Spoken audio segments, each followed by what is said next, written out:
എല്ലാ കുട്ടികളെ അച്ഛന്മാർ പീഡിപ്പിക്കാൻ ശ്രമിച്ചു.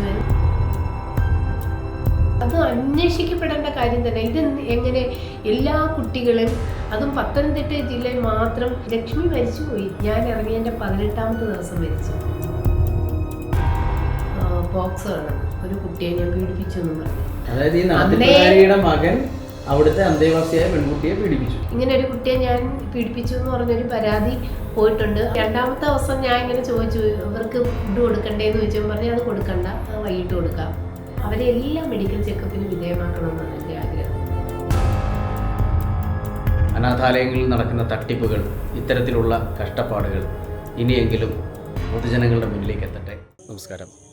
അനാഥാലയങ്ങളുടെ മറവിൽ ധാരാളം തട്ടിപ്പുകൾ നടന്നു വരുന്നുണ്ട്. അത്തരത്തിൽ അടൂരിൽ നടന്ന ഒരു തട്ടിപ്പിൻ്റെ കഥ ഇവിടെ തുറന്നു പറയുകയാണ്. നമുക്കൊന്ന് കേൾക്കാം. നമസ്കാരം. നമസ്കാരം. സന്ധ്യ പല്ലവി ഒരു കലാകാരിയായിട്ടാണ് എനിക്കറിയാവുന്നത്. എന്താണ് ഹോസ്റ്റലുമായിട്ട് ബന്ധം? കൊറോണയ്ക്ക് ശേഷം എല്ലാ കലാകാരന്മാർക്കും ഉള്ളതുപോലൊരു പ്രതിസന്ധിയാണ് എനിക്കുണ്ടായത്. അപ്പം പ്രോഗ്രാമൊന്നും ഇല്ലാതെ ഇങ്ങനെ വെറുതെ വീട്ടിലിരുന്നപ്പം വല്ലാത്തൊരു അസ്വസ്ഥത. അങ്ങനെയാണ് ഞാനൊരു പരസ്യം കാണുന്നത്. പരസ്യം കണ്ടിട്ട് അപ്ലൈ ചെയ്യുന്നു. ചെല്ലാൻ അവരാവശ്യപ്പെട്ടു. 6-ാം തീയതി ഞാൻ ജീവമാതാ കാരുണ്യ ഭവനിലെ ഓൾഡ് ഏജ് ഹോമിലേക്ക് പോകുന്നു. ചിൽഡ്രൻസ് ഹോമിലേക്കാണ് ചെല്ലുന്നത്. പക്ഷേ സ്റ്റെപ്പ് കയറി മുകളിൽ പോകാൻ പറ്റാത്തത് കൊണ്ട് ഓൾഡ് ഏജിന് ഹോമിലെ കാര്യങ്ങൾ ഞാൻ നോക്കിക്കോളാം, ചിൽഡ്രൻസ് ഹോമിലെ കാര്യങ്ങൾ എൻ്റെ കൂടെ ഒരു വേറൊരു കുട്ടി വാർഡനായിട്ട് വന്നിട്ടുണ്ടായിരുന്നു. അപ്പോൾ പുള്ളിക്കാരത്തി അത് നോക്കുമെന്നുള്ള ഒരു കരാറിൽ അത് നടത്തിപ്പുകാരിയെ അറിയിച്ചു. അവർ സമ്മതത്തോടു കൂടി തന്നെയാണ് ഓൾഡ് ഏജ് ഹോമിലേക്ക് പോയത്, വർക്ക് ചെയ്യാനായിട്ട് ആരംഭിച്ചത്. അവിടെ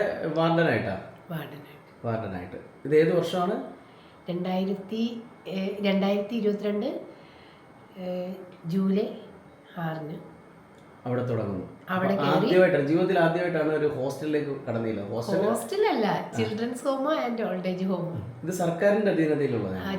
അതെ, അവിടെ ചിൽഡ്രൻസ് ഹോമിലെ കുട്ടികളെയൊക്കെ ശുപാർശയിൽ CWCയുടെ ശുപാർശയിലാണ് അവിടെ എത്തുന്നത്. അമ്മമാര് സാമൂഹ്യനീതി വകുപ്പിൻ്റെ അണ്ടറിൽ പ്രവർത്തിക്കുന്ന CWC, വനിതാ ശിശുക്ഷേമ സമിതിയുടെ. പിന്നെ ഓൾഡ് ഏജ് ഹോം എന്ന് പറയുമ്പം അതും വനിതാ ശിശുക്ഷേമ സമിതിയുടെ അണ്ടറിൽ വരുന്നതാണ്. അപ്പോൾ അവിടെ ചെന്നു. ആദ്യത്തെ ദിവസം കുഴപ്പമില്ലായിരുന്നു. 2ാമത്തെ ദിവസമൊക്കെ ഇങ്ങനെ അവിടുത്തെ അന്തേവാസിയെ കൊണ്ട് ജോലി ചെയ്യിക്കണമെന്ന് പറഞ്ഞു. പിന്നെ ഞാൻ ചെന്നതിൻ്റെ 2ാമത്തെ ദിവസം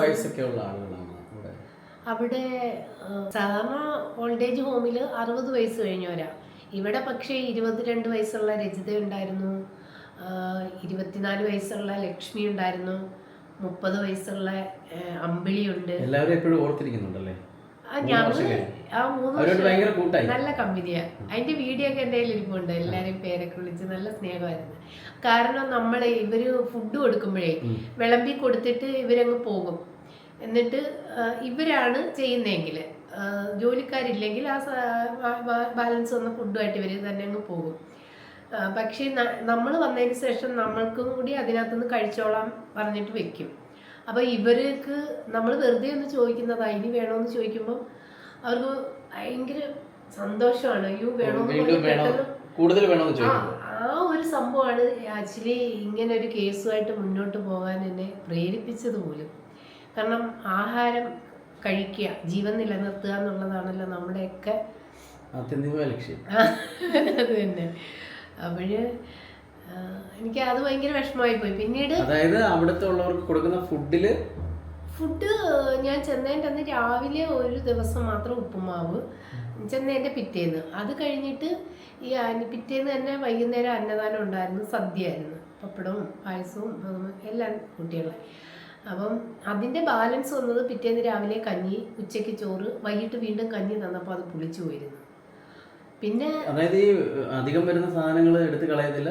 ഇല്ല, അത് നമ്മുടെ വീട്ടിലായാലും തരും, അതിലൊന്നും പ്രശ്നമില്ല. പക്ഷേ പുള്ളിക്കാരത്തി എന്ന് പറഞ്ഞാൽ ഇവിടെ നടത്തിപ്പുകാരി എന്ന് പറഞ്ഞാല് ഒരു സംശയം ചോദിച്ചോട്ടെ, ഇത് സർക്കാരിന്റെ അധീനതയിലുള്ള സ്ഥാപനമാണെന്നല്ലേ പറഞ്ഞത്? സർക്കാരാണ് കുട്ടികളെ ആയാലും അല്ല, പ്രൈവറ്റ് സ്ഥാപനമാണ്. പക്ഷേ ഇത് പ്രൈവറ്റ് സ്ഥാപനമാണ്, പക്ഷെ സർക്കാരിന്റെ മേൽനോട്ടം കൂടെ മേൽനോട്ടത്തിലാണ് അവിടെ അന്തേവാസികൾ വരുന്നത്.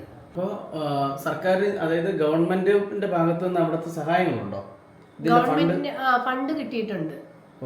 ഗവൺമെന്റ് ഫണ്ട് ചെയ്യുന്നുണ്ട് ഇതിനു വേണ്ടിയിട്ട്. ഫണ്ടൊക്കെ കിട്ടുന്നുണ്ട്. ഫണ്ട് കിട്ടാതെ ഇപ്പൊ എന്തായാലും മുന്നോട്ട് പോകാൻ പറ്റത്തില്ല. പിന്നെ പുറത്തുനിന്നുള്ള എങ്ങനെയുള്ള ആളുകൾ അവിടെ എത്തിപ്പെടുന്നത്?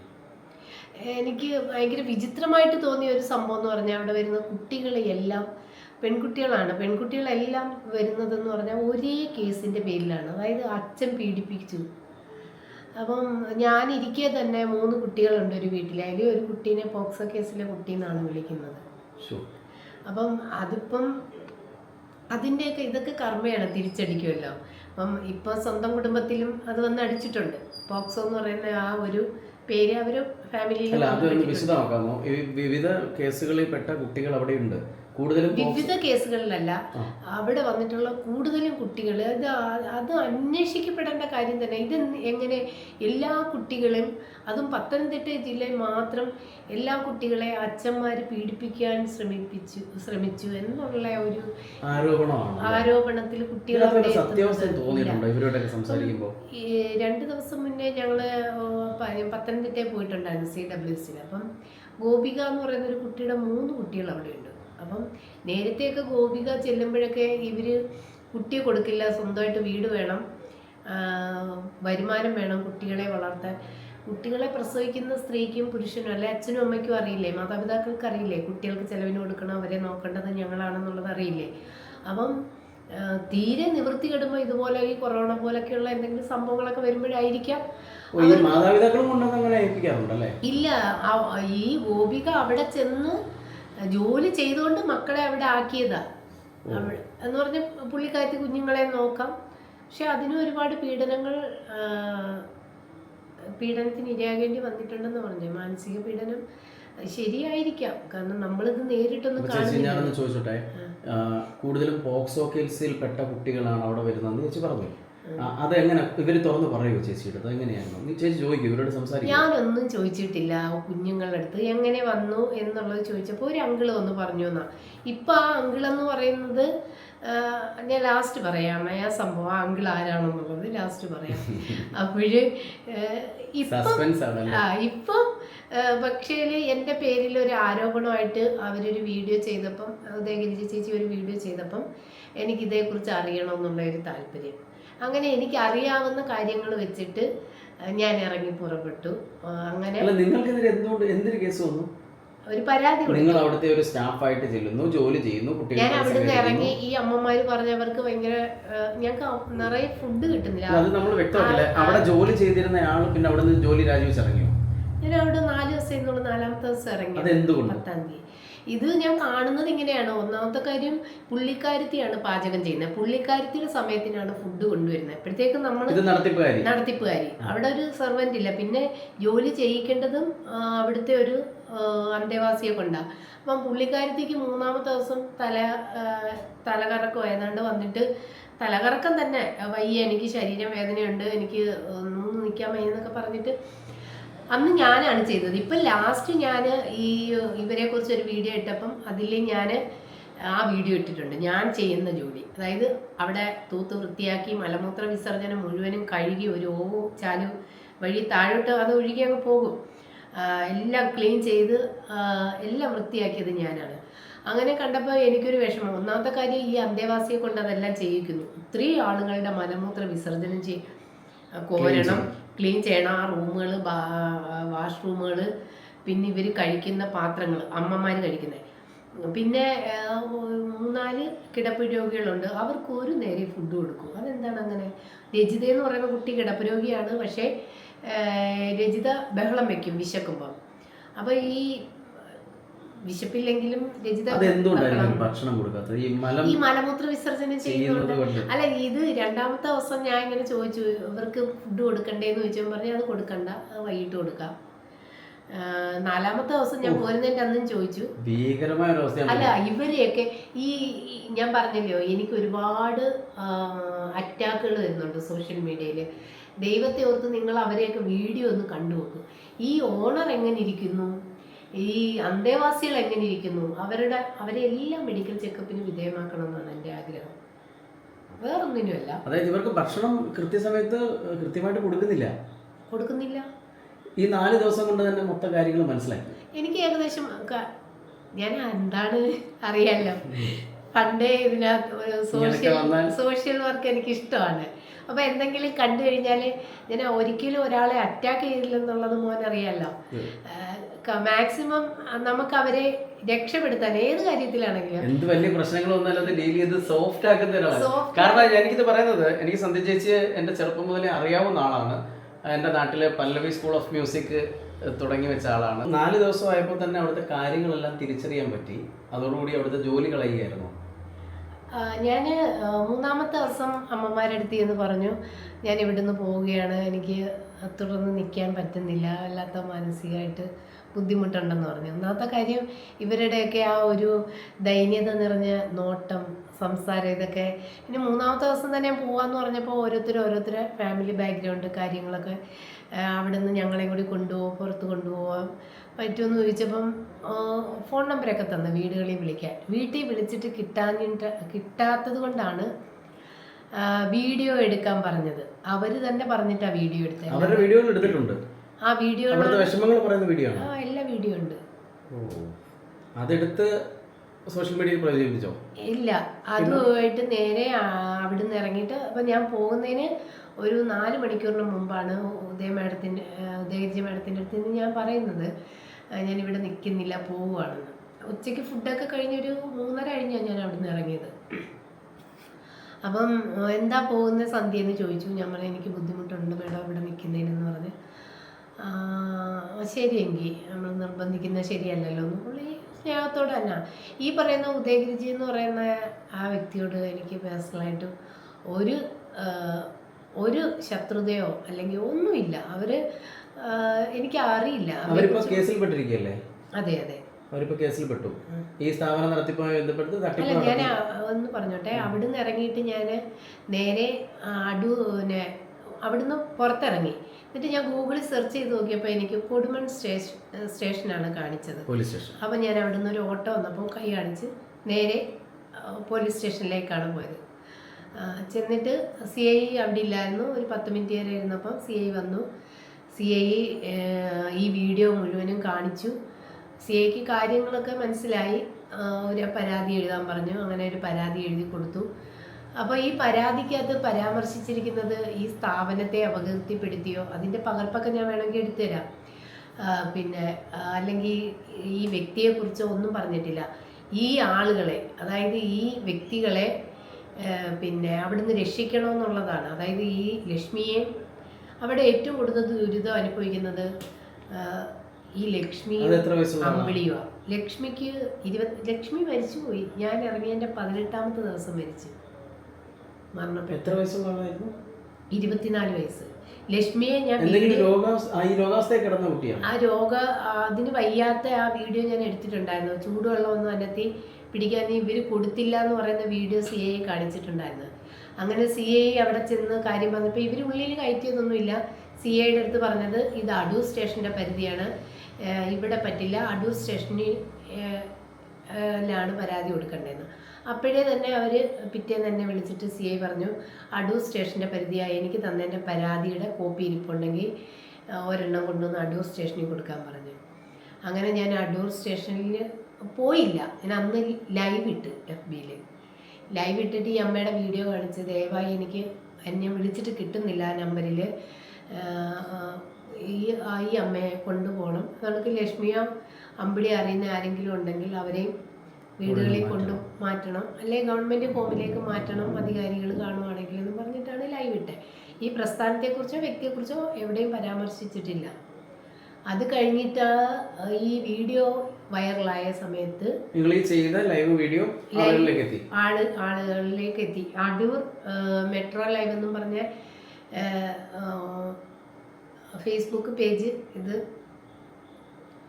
പിന്നെ അവർ ഷെയർ ചെയ്തെടുത്ത് ഇത് വൈറലായി. അങ്ങനെയാണ് ഈ പുള്ളിക്കാരത്തി ഇത് അറിയുന്നത്. അങ്ങനെ 2-3 ദിവസം കഴിഞ്ഞപ്പം പുള്ളിക്കാരത്തി എനിക്ക് എൻ്റെ പേരിൽ പോയി കൊണ്ടുപോയി പരാതി കൊടുത്തു. ഞാൻ അവിടുത്തെ ഒരു കുട്ടി എൻ്റെ അടുത്ത് സ്റ്റേഷനിൽ നിന്ന് വിളിച്ചത് ഇതണക്കൊരു കേസുണ്ട്. അവരെ സൈബർ അപകീർത്തിപ്പെടുത്തിയെന്ന് പറഞ്ഞിട്ട് അല്ല, സൈബർ കേസ് ഉണ്ടെന്നാണ് എൻ്റെ അടുത്ത് SI ആയിരുന്നു വിളിച്ചിരുന്നത്. നമ്മുടെ മൺറോത്തിലുള്ള ഒരു സാറായിരുന്നു. അപ്പം ഞാൻ പിറ്റേന്ന് അവിടെ ചെന്നപ്പോഴാണ് അറിയുന്നത് സൈബർ കുറ്റമല്ല, എൻ്റെ പേരിലുള്ള പരാതി സൈബറുമായിട്ട് ബന്ധപ്പെട്ടല്ല, പോക്സോ ആണെന്ന്. ഒരു കുട്ടിയെ ഞാൻ പീഡിപ്പിച്ചു എന്നും പറഞ്ഞു. അങ്ങനെ കേസുണ്ടായി. ഞാൻ കൊടുത്തതിൻ്റെ ബദലായിട്ട് കൊടുത്തതാണ്. പിന്നെ CA എത്ര വയസ്സുള്ള കുട്ടി? അവള് എനിക്കന്ന് ഒരു എന്താ എത്ര വയസ്സുള്ള കുട്ടി? പ്രായപൂർത്തിയാകാത്ത കുട്ടിയെ പീഡിപ്പിച്ചു? അല്ലല്ല, അവള് പ്ലസ് 1 വേണ്ടാന്ന് തോന്നുന്നു. പ്ലസ് 2 വേണ്ട. പക്ഷേ അവള് നല്ല ഹൈറ്റും വെയിറ്റും ഉള്ള ഒരാളാണ്. ഞാൻ അവളുടെ പകുതിയുള്ളായിരുന്നു വർഷം. അവളെ ഉപദ്രവിച്ചു എന്നാണോ കേസ്? ആ, അപ്പം ഈ കുട്ടിയെ ഞാൻ പീഡിപ്പിച്ചു എന്ന് പറഞ്ഞ് പരാതി കൊടുത്തു. അപ്പം CA എൻ്റെ അടുത്ത് പറഞ്ഞ് ഇങ്ങനൊരു പരാതിയാണ് അവർ തന്നിട്ടുള്ളത്. ഞാനങ്ങനെ ചെയ്തിട്ടില്ലല്ലോ മാഡം, അവിടെ CCTV ക്യാമറ ഉണ്ടല്ലോ, അതിൻ്റെ ഫുട്ടേജ് എടുക്കാൻ പറ്റുമല്ലോ എന്ന് പറഞ്ഞപ്പോൾ അതൊക്കെ പിന്നീടുള്ള കാര്യമില്ലേ, കേസ് പോയിട്ടുണ്ടെങ്കിൽ പരാതി തന്നിട്ടുണ്ടെങ്കിൽ കേസാവും. കേസ് കൊടുത്തു കഴിഞ്ഞാൽ ജീവിതാവസാനം വരെ നിങ്ങൾ സത്യാവസ്ഥ തെളിയുന്നത് തന്നെ നിങ്ങൾ ഇതിൻ്റെ പുറകെ നടക്കേണ്ടി വരും.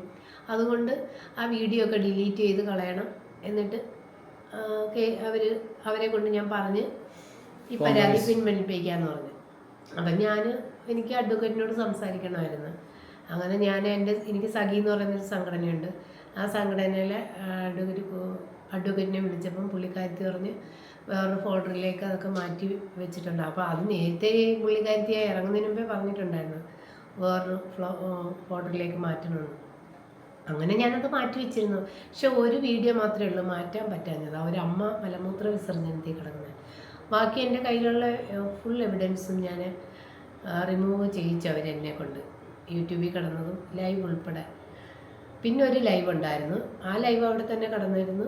ഇപ്പം പിന്നെ അവർ സൈബർ സെല്ലിൽ പരാതി കൊടുത്തപ്പോൾ ഞാൻ ആ ലൈവ് എടുത്ത് കളഞ്ഞു. നമുക്കിപ്പോൾ ജനങ്ങളിലേക്ക് എത്തിക്കുക എന്നുള്ളതാണ് നമ്മുടെ ഒരു ആവശ്യം. സത്യസന്ധമായി നിന്നിട്ട് നിങ്ങൾക്ക് കേസ് വന്നു. ആ കേസ് തീർന്നോ? അല്ല, അത് എഴുതി ഒപ്പിടിയിച്ച്. എന്നിട്ട് അപ്പം എനിക്ക് ഭയങ്കര വിഷമമായി പോയി. ഞാനൊരു തെറ്റും ചെയ്തില്ലല്ലോ, ഇത്രയും ചെയ്തിട്ട് ഇവരെന്താണ്.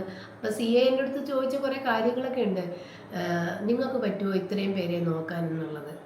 അപ്പം ഇത് ആ മാഡം കാണുന്നോന്ന് എനിക്കറിയത്തില്ല. ഞാനൊന്നും ചെയ്തിട്ടല്ല മാഡം. ഇപ്പോൾ അവിടുത്തെ ഒരു കുട്ടീനെ പോക്സോ കേസിലകപ്പെട്ട ആ കുട്ടിയെ, നിരപരാധിയായ ആ കുട്ടിയെ പോക്സോയിൽ ഉൾപ്പെടുത്തിയിട്ടുണ്ട്. അതായത് ഇവരുടെ മകൻ പീഡിപ്പിച്ചു എന്ന് പറഞ്ഞാണ് ഇപ്പൊ കേസ് വന്നിരിക്കുന്നത്. അപ്പം അതായത് ഈ നാട്ടുകാരിയുടെ മകൻ അവിടുത്തെ അന്തേവാസിയായ പെൺകുട്ടിയെ പീഡിപ്പിച്ചു. അല്ല, അതേക്കുറിച്ച് എനിക്ക് ആധികാരികമായിട്ട് പറയാനില്ല. അങ്ങനെ ഒരു പരാതി വന്നിട്ടുണ്ട് കോടതിയിൽ, അതിന്റെ വെയിൽ കിടക്കുന്നുണ്ട്. പക്ഷേ അന്നേ ഈ മാഡം അതിനൊരു പരിഹാരം കണ്ടിരുന്നുവെങ്കിൽ ഒരുപക്ഷെ ഇങ്ങനൊരു സംഭവം ഇന്ന് പുറംലോകം അറിയുകയില്ലായിരുന്നു. ഞാൻ ഇതിന്റെ പുറകെ പോകത്തതും ഇല്ലായിരുന്നു. കേസുമായി ബന്ധപ്പെട്ട് നിന്നതുകൊണ്ടല്ലേ ഇത് പുറംലോകം അറിഞ്ഞത്? അല്ല, അന്ന് ഈ മാഡം എന്തെങ്കിലും രീതിയിൽ അല്ലെങ്കിൽ അതങ്ങ് കളഞ്ഞേര്, അത് വിട്ടേര് അന്ന് പറയാം. പക്ഷേ എന്നെ ഒരു പോലീസുകാരൻ വളരെ മോശമായിട്ടൊക്കെ സംസാരിച്ചു. അപ്പോഴേ എനിക്ക് മനസ്സിൽ പോക്സോ കേസ് കൊടുത്തപ്പം തന്നെ അപ്പോഴേ അല്ല, വീഡിയോ കളയിക്കാൻ വേണ്ടി ചെയ്തത്. അത്രയ്ക്കും ബുദ്ധിയൊന്നും അല്ല എനിക്കില്ല. ഇപ്പം തന്നെ വന്ന് വിവരക്കേടുകളാണ് പറയുന്നത്. കാരണം ഇപ്പോഴും പറയുന്നുണ്ട് ഞാൻ അമ്മമാരെ വീഡിയോ എടുത്തത് CCTV ഫുട്ടേജ് ഉണ്ട്, അത് പരാതി കൊടുത്തിട്ടുണ്ട്. ഞാൻ ഈ വീഡിയോ കണ്ട സമയം തന്നെ വീണ്ടും വിവരാവകാശം ചോദിച്ചു. ഇവരെന്തൊക്കെ എന്നെ കുറിച്ച് വീഡിയോക്കകത്ത് പറയുന്നോ അതിനെല്ലാം ഞാൻ വിവരാവകാശം അയച്ചുകൊണ്ടേയിരിക്കുക. അത് എൻ്റെ അവകാശമാണ്. ഞാൻ ചെയ്യാത്ത ഒരു തെറ്റ് പറഞ്ഞെന്നും പറഞ്ഞൊരു കൃത്രിമ വീഡിയോ ഉണ്ടാക്കി കൊടുത്തിട്ടുണ്ടെങ്കിൽ അത് സത്യാവസ്ഥ എനിക്കറിയണം. എന്നിട്ട് വേണം ഞാൻ ഇതുവരെ പരാതിയായിട്ട്. അത് കഴിഞ്ഞിട്ട് എനിക്ക് അങ്ങനെയൊക്കെ ഒരു മോശം അനുഭവം സ്റ്റേഷനിൽ നിന്നുണ്ടായതുകൊണ്ട് ഞാൻ മാഡത്തിൻ്റെ അടുത്ത് പറഞ്ഞു, CAയുടെ അടുത്ത് പറഞ്ഞു, മാഡം ഈ വീഡിയോ എല്ലാം ഡിലീറ്റ് ചെയ്തു, പക്ഷേ എനിക്ക് നിയമപരമായിട്ട് പോകാമല്ലോ. ഓ ഷുവർ, നിങ്ങൾക്ക് പോകാമെന്ന് പറഞ്ഞു. അങ്ങനെ അവിടുന്ന് ഇറങ്ങി വീട്ടിൽ വന്നിട്ട് പരാതി തയ്യാറാക്കി ഓൺലൈനിൽ തന്നെ മിനിസ്റ്റർക്ക് അയച്ച് മനുഷ്യാവകാശ കമ്മീഷൻ. ഇത്തരത്തിലൊരു സ്ഥാപനത്തിൽ പ്രശ്നങ്ങൾ നടക്കുന്നുണ്ടോ എന്ന് പറഞ്ഞിട്ടോ?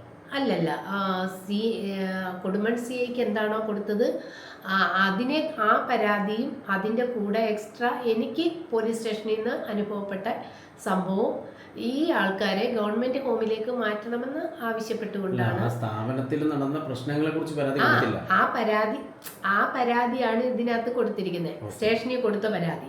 ആ പരാതിക്കകത്ത് പിന്നീട് അതേ തുടർന്ന് എനിക്കുണ്ടായ മാനഹാനിയും തെളിവ് നശിപ്പിക്കലും പിന്നീട് എന്താണ് അവരെ അവിടെ നിന്ന് രക്ഷിക്കണമെന്ന് പറഞ്ഞിട്ടാണ് അവിടെ ഉണ്ടായിരിക്കുന്ന ആൾക്കാരെ മുഴുവൻ രക്ഷിക്കണം. മുഴുവനുമല്ല, 3 പേരെ തന്നെ രക്ഷിക്കണമെന്നാണ് ഞാൻ ആവശ്യപ്പെട്ടിട്ടുള്ളത്. എത്രത്തോളം ആളുകൾ ഉണ്ടായിരുന്നു അവിടെ? 16 അമ്മമാരും 17 അമ്മമാരുണ്ട്. കുട്ടികൾ 10-22 പേരുണ്ടായിരുന്നു. അത്തരത്തിലുള്ള ആ കൂട്ടത്തിലുള്ള ഒരു കുട്ടിയാണ് ഉപദ്രവിച്ച് ഇപ്പൊ കേസായിരിക്കുന്നത്. ഇവര് പേര് എനിക്ക് കുട്ടിയേതാണെന്നറിയില്ല. എന്നിട്ട് ഇവര് സി ഐയുടെ അടുത്ത് ഞങ്ങൾ രണ്ടുപേരെയും നിർത്തി ഇങ്ങനെ സംസാരിക്കുന്ന സമയത്ത് സി ഐയോട് പറയുന്നുണ്ട് 2 വർഷമുണ്ട്, പുള്ളിക്കാരത്തിയുടെ മോള് വർഷമുണ്ട്, വേറൊരു കുട്ടിയുണ്ട്. അപ്പം പുള്ളിക്കാരത്തി പറയുന്നുണ്ട്, മാഡം എൻ്റെ സ്ഥാപനത്തിൽ വർഷം എന്ന് പറയുന്ന കുട്ടി, ആകെ വർഷം എന്ന് പറയുന്ന ഒരു കുട്ടിയേ ഉള്ളൂ, അത് വർഷം അന്തേവാസിയായി, മകളെ അല്ല.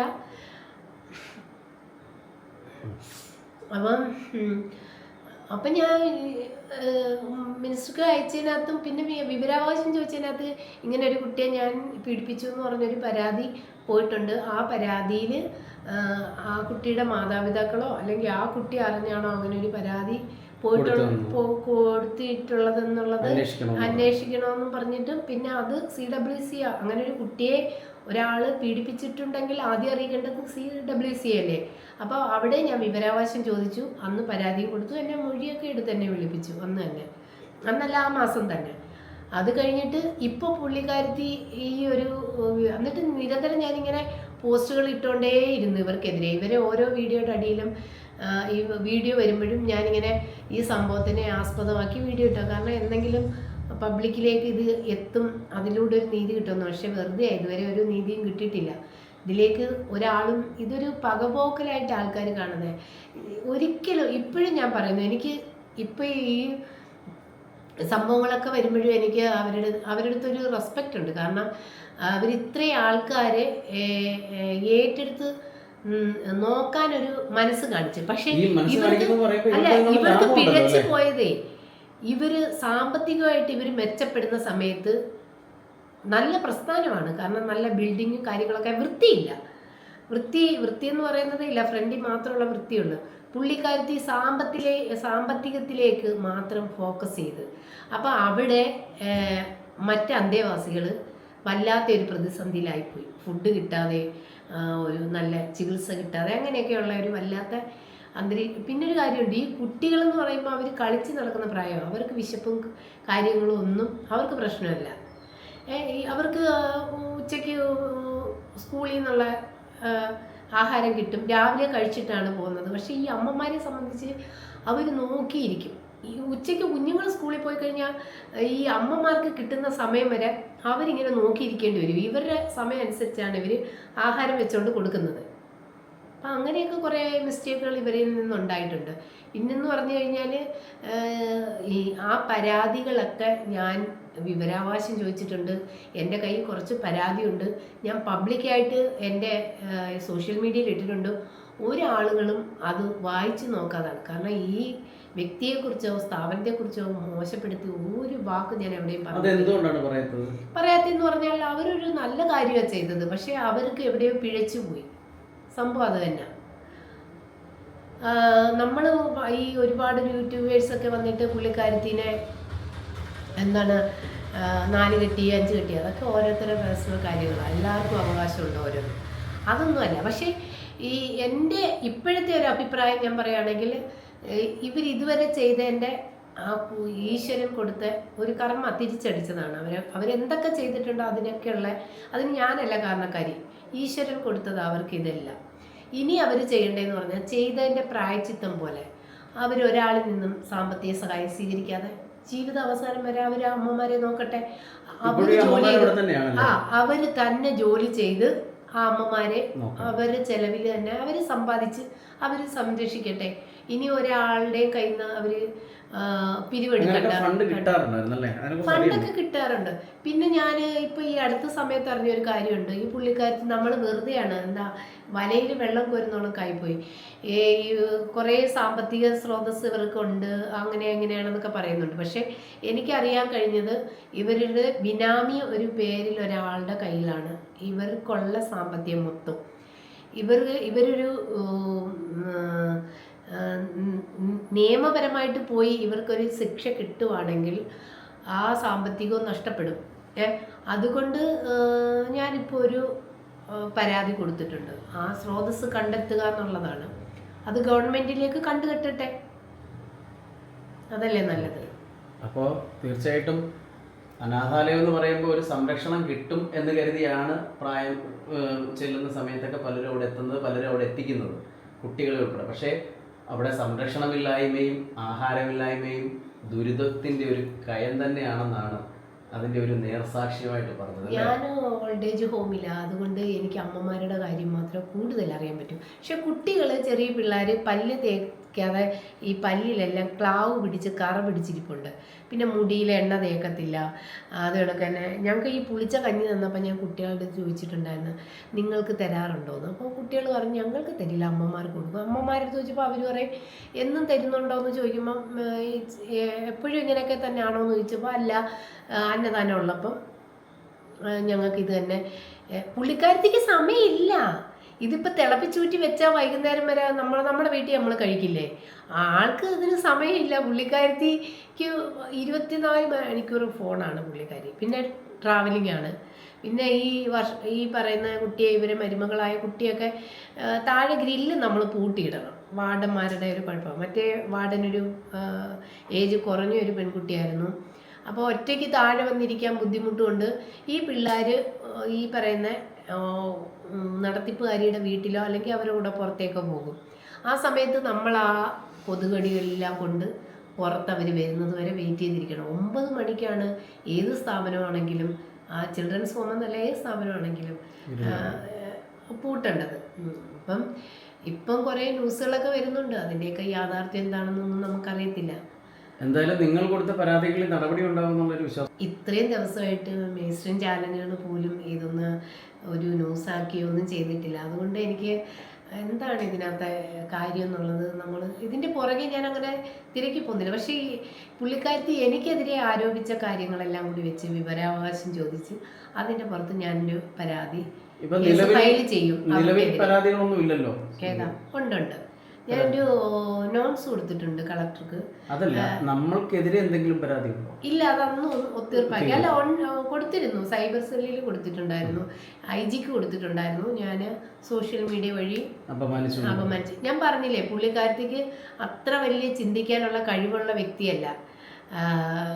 പുള്ളിക്കാരത്തി ഇപ്പോഴും ഫോക്കസ് ചെയ്യുന്ന എന്നെ മാത്രമാണ്. ഇപ്പോഴും ഫോക്കസ് ചെയ്യുന്നത്. ഭയം കാണുമല്ലോ, നിങ്ങളുടെ എവിഡൻസ് ഒക്കെ ഉണ്ടെന്നുള്ളൊരു പേടി കാണുമല്ലോ. ഇല്ല, പുള്ളിക്കാരത്തിക്ക് ഒന്നും അറിയില്ല. എന്തൊക്കെ വീഡിയോ ഉണ്ട്, എങ്ങനെയൊക്കെ ഉണ്ട്, ഏതൊക്കെ രീതിയിലുള്ളതുണ്ട്, അതൊന്നും കൂടുതൽ ആൾക്കാരിലേക്ക് ചെന്നിട്ടില്ല. എനിക്ക് തോന്നുന്നു അമ്മ കരയുന്നത് മാത്രം ഞാൻ എല്ലായിടത്തുനിന്നും എടുത്ത് കളഞ്ഞിട്ടുണ്ടായിരുന്നു CI പറഞ്ഞപ്പം. പക്ഷേ ഇൻസ്റ്റാഗ്രാമിൽ, ഫേസ്ബുക്കിൽ ഇടുന്നത് ഇൻസ്റ്റാഗ്രാമിലേക്ക് ആഡാവും എന്നുള്ളത് എനിക്ക് അറിയില്ലായിരുന്നു. ഞാൻ അധികം ഇൻസ്റ്റയിൽ കയറാറില്ലായിരുന്നു. അപ്പം ഈ 3 വർഷമായിട്ട് അവിടെ നിന്നാണ് ഇപ്പോൾ ഇത് മീഡിയയ്ക്ക് കിട്ടിയത്. നമ്മൾ അയച്ചു കൊടുത്തതല്ല. അതിപ്പോഴും പുള്ളിക്കാരത്തി വിചാരിക്കുന്നത് ഞാനാണ് ഇതിൻ്റെ പിന്നിലെന്നാണ്. പക്ഷേ എനിക്ക് പബ്ലിക് ഇത് അറിഞ്ഞു. അല്ല, ഇതിനൊരു പേടിയുണ്ടോ? ഇപ്പോൾ അവരിപ്പോൾ കേസൊക്കെ പൈസ ഉണ്ടെങ്കിൽ കേസൊക്കെ ഒതുക്കി വരുമെന്നാണ് നമ്മൾ കരുതുന്നത്. അങ്ങനെ വന്നാൽ നിങ്ങളെ ഉപദ്രവിക്കും, അല്ലെങ്കിൽ ഒരു പരാതി പോകും, നിങ്ങളെ ശല്യം ചെയ്യുമെന്നൊക്കെ ഉള്ളൊരു പേടിയുണ്ടോ? അങ്ങനെയുള്ള ഭയമൊന്നുമില്ല. കാരണം നമ്മൾ തെറ്റ് ചെയ്തിട്ടില്ലെങ്കിൽ നമുക്ക് ഭയക്കേണ്ട കാര്യമില്ല. പിന്നെ എൻ്റെ ജീവിതത്തിൽ എനിക്ക് ഒരാൾ കൊല്ലുന്നത് വരെ എൻ്റെ ജീവിതം ഉള്ളെങ്കിൽ അവിടെ വെച്ച് തീരുക. നമ്മുടെ കർമ്മം എല്ലാം ഈ ഭൂമിയിൽ തീർത്തു യാത്രയാവുക, അത്ര തന്നെ. അനാഥാലയങ്ങളിൽ സംരക്ഷണം കിട്ടുമെന്ന് കരുതിയാണ് പലരും അവിടേക്ക് എത്തുന്നത്, പലരെയും അവിടേക്ക് എത്തിക്കുന്നത്. സന്നദ്ധ പ്രവർത്തകർ അടക്കമുള്ളവർ ആളുകളെ കണ്ടെത്തി ഇത്തരത്തിലുള്ള അനാഥാലയങ്ങളിലേക്ക് എത്തിക്കാറുണ്ട്. പക്ഷേ അവിടെ എത്തിക്കഴിഞ്ഞാൽ എന്ത് സംഭവിക്കുന്നുവെന്ന് പലരും അന്വേഷിക്കാറില്ല. അനാഥാലയങ്ങളിൽ നടക്കുന്ന തട്ടിപ്പുകൾ, ഇത്തരത്തിലുള്ള കഷ്ടപ്പാടുകൾ ഇനിയെങ്കിലും പൊതുജനങ്ങളുടെ മുന്നിലേക്ക് എത്തട്ടെ. അത്തരത്തിലുള്ളൊരു ദുരിതത്തിലേക്ക് ആളുകളെ തള്ളിവിടാതിരിക്കട്ടെ. നിയമപരമായി അവർക്ക് സംരക്ഷണം കിട്ടട്ടെ. നന്ദി.